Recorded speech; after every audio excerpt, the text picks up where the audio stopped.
صدر مملکت ڈاکٹر عارف الوی نے ٹویٹ کیا ہے کہ اللہ میرا گواہ ہے، میں نے آفیشل سیکرٹ ایکٹ اور پاکستان آرمی ترمیمی بل پر دستخط نہیں کیے ہیں۔ بڑا بیان سامنے آ گیا ہے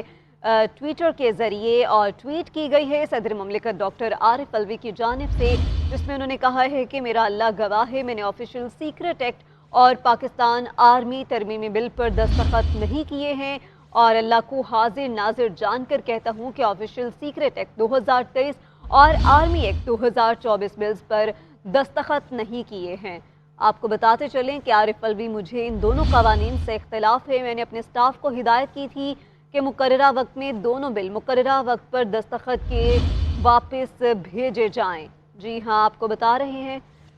اسی حوالے سے مزید تفصیلات جان لیتے ہیں عاطف بٹ سے، اعجاز احمد سے۔ جی اعجاز احمد، بتائیے گا۔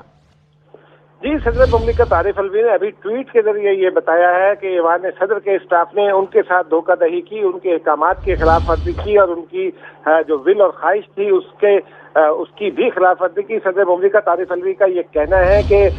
آفیشل سیکرٹ ایکٹ اور آرمی ایکٹ ترمیمی بلز جب ان کے پاس دستخط ہونے کے لیے آئے تو انہوں نے اپنے اسٹاف کو یہ ہدایت کی کہ وہ ان بلوں کو مقررہ وقت میں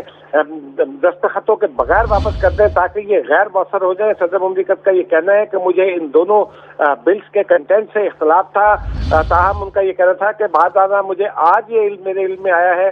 کہ میرے اسٹاف نے میرے ساتھ دھوکہ کیا ہے، میری خواہش کو انڈرمائن کیا ہے، اور ان کا یہ بھی کہنا ہے کہ اللہ تعالیٰ تمام حالات سے واقف ہے، اللہ تعالیٰ مجھے معافی دے گا۔ تاہم صدر مملکت نے اپنے ٹویٹ میں ان تمام لوگوں کے ساتھ سے معافی مانگی ہے جو اس بل سے متاثر ہوں گے، اور یہ کہا ہے کہ میں ان تمام لوگوں سے معافی کا خواستگار ہوں جو ان بلوں سے متاثر ہو سکتے ہیں۔ جی اعجاز احمد، یہ بتائیے گا، جیسے کہ یہ بل بلا شبہ متاثر کن ہے، تو اس میں اپنے سٹاف کے بارے میں کہا گیا ہے، تو سٹاف کے متعلق تمام افراد کی فہرست نہیں شامل کی گئی کہ آیا یہ شخص اس میں شامل ہے اور یہ نہیں؟ نہیں، ایسا نہیں ہو سکتا، کیونکہ اسٹاف جس اسٹاف کا تذکرہ ہوتا ہے وہ صرف ریلیونٹ اسٹاف ہوا کرتا ہے جو ان بلوں کو صدر کو پیش کرنے اور پھر وزیر اعظم ہاؤس کے ساتھ یا پارلیمنٹ کے ساتھ کورسپونڈنس میں انوالو ہوتا ہے۔ یہ زیادہ سے زیادہ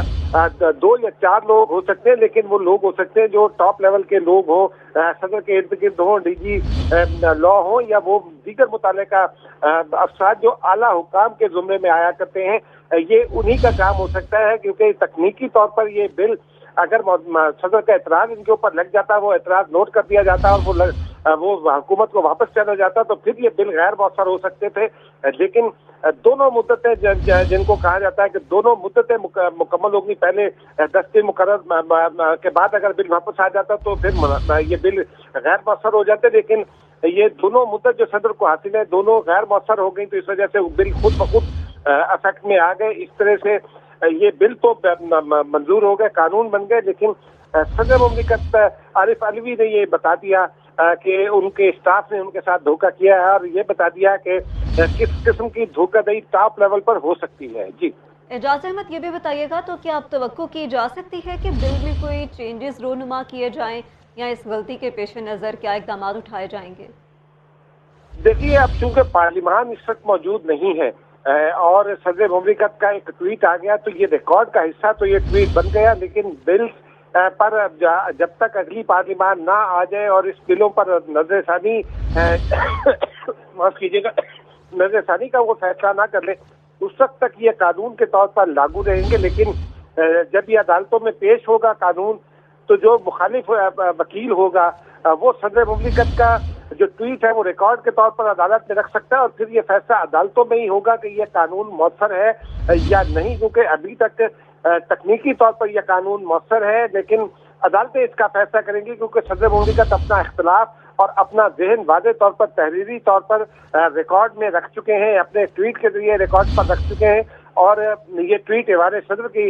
کا جو میڈیا اسٹاف ہے اس کی جانب سے بھی شیئر کیا گیا ہے۔ تو یہ تمام ریکارڈ جب کوئی بھی مقدمہ اس حوالے سے عدالت میں آئے گا اور وہ ترامیم جو اس بل میں شامل تھی